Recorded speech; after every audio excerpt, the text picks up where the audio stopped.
Përshëndetje miq.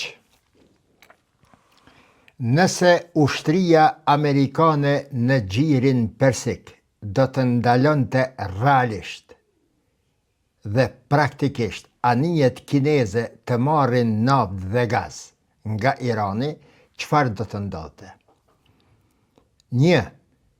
Do të ndodhte një goditje direkte ndaj sigurisë energjetike dhe kombëtare kineze.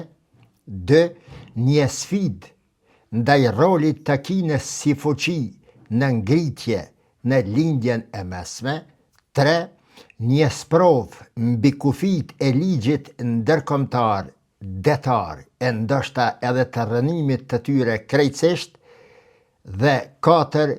Një përshkallëzim nga kriza rajonale në luftë sistematike të hapur midis SBA-ve dhe Kinës.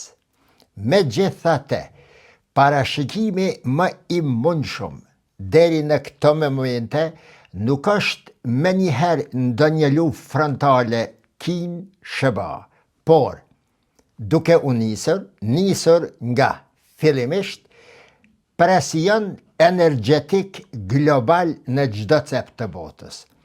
Rritje çmimesh jo vetëm të energjisë karburanteve, por edhe në gjërat themelore ushqimore.